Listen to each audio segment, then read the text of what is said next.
Saint Francis, be my speed. How oft tonight my old feet stumble at the grave. Who's there? Here's one, a friend, one that knows you well. It must be upon me. Tell me, good my friend, what torches yon vainly lends its light to grubs and eyeless skulls? As I discern, it burneth in the capel's monument. Be not so, holy sir, and here's my master, one that you love. Who is it? Romeo. How long hath he been there? Well, half an hour. Come with me to the vault. I dare not, sir. My master is not by him gone hence, and fearfully did menace me with death, if I did not steal up his intents. Stay then. I'll go to the vault myself. Oh, fear comes upon me. I'll come across some ill and unthrifty thing. As I did sleep under this yew tree here, I dreamt my master and another fought, and that my master slew him. Romeo! Alack, alack, what is this blood that stains the stony entrance of this sepulchre? What means this masterless and gory swords to lie discolored by this place of peace? Romeo! Oh, pale! Stinking blood! What terrorist thing? What hour is guilty of this lamentable trance? The lady stirs. A comfortable friar, where is my lord? I do remember well where I should be, and there I am. Where is my Romeo? I hear some noise. Lady, come from that nest of death, contagion, and unnatural sleep. A greater power than we can contradict hath thwarted our intents. Come, come, lady. Thy husband in thy bosom, realize dead. Come, I'll dispose of thee among the sisterhood of holy nuns. Stay not to question, for the watch is coming. Come, go, good Juliet. I dare no longer stay. Go, get the hands, for I will not away. What's here? A cup closed in my true love's hand. Poison, I see, hath been his time's end. Oh, churl! Drunk all, and left no friendly job to help me after? I will kiss thy lips. Haply some poison yet doth hang on them, to make dye with restorative.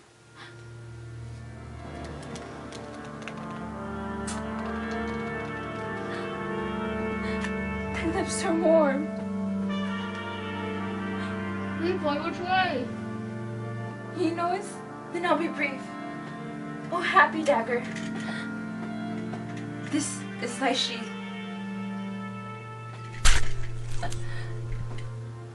The rest, let me die. The ground is bloody. Search about the churchyard. Go, some of you, whoever find attached.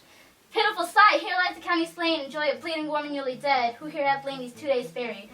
Call till the princess, run up to the Capulets, raise up the Montagues, some other search.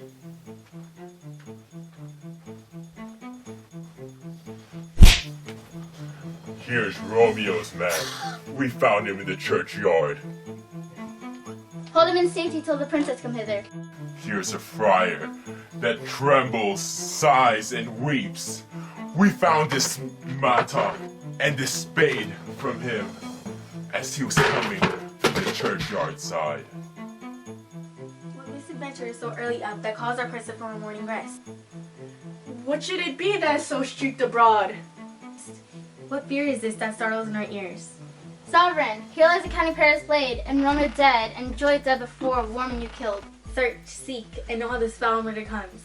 Here is a friar and slaughtered Romeo's man, with instruments upon them fit to open these dead men's tombs. Oh heavens. A wife! Look how our daughter bleeds! This dagger hath mistaken. For lo, his house is empty on the back of Montague, and it machedeth in my daughter's bosom! Oh me! This sign of death is as the bell that warns my old age to a sepulchre. Come, Montague, for thou art early up to seek thy son, and ere more early down. Alas, my liege, my wife is dead tonight. Grief of my son's exile has stopped her breath.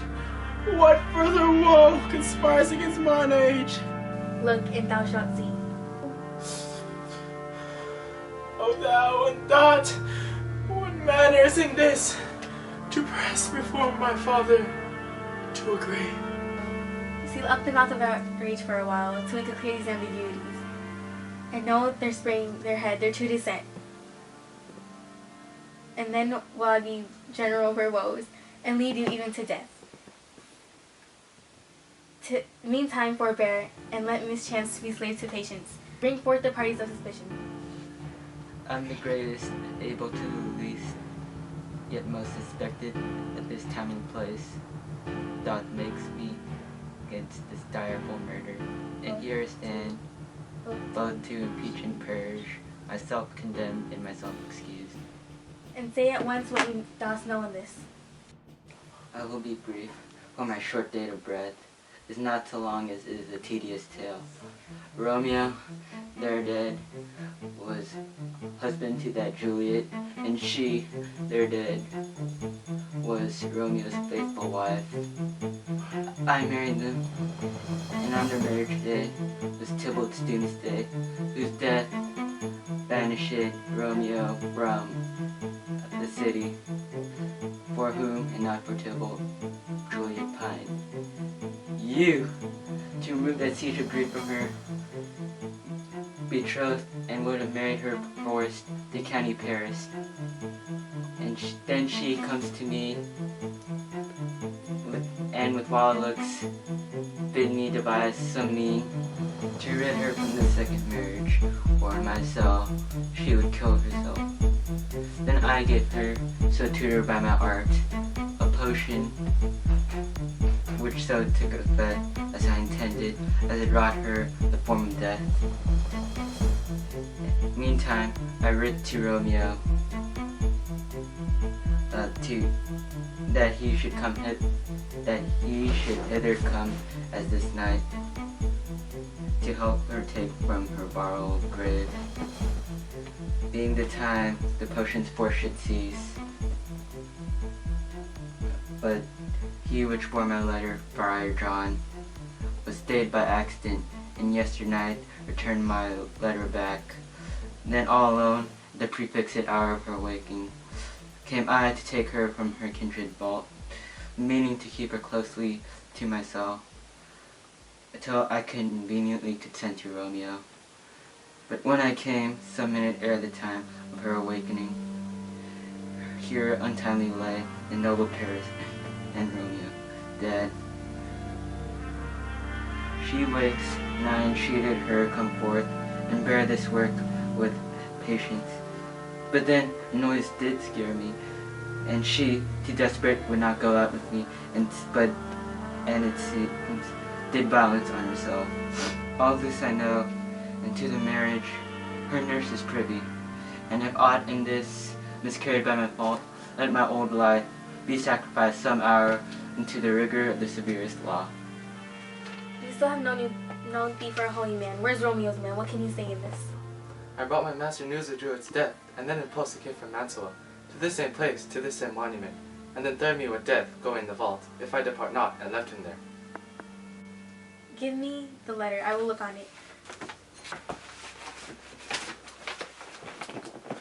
This letter doth make good the friar's word, their course of love, their tidings of death. And here he writes that he did buy a poison of a poor apothecary, and therewithal came to this vault to die and lie with Juliet. Where be these enemies? Capulet, Montague! See what a scourge is laid upon your hate, that heaven finds mean to kill your joys with love.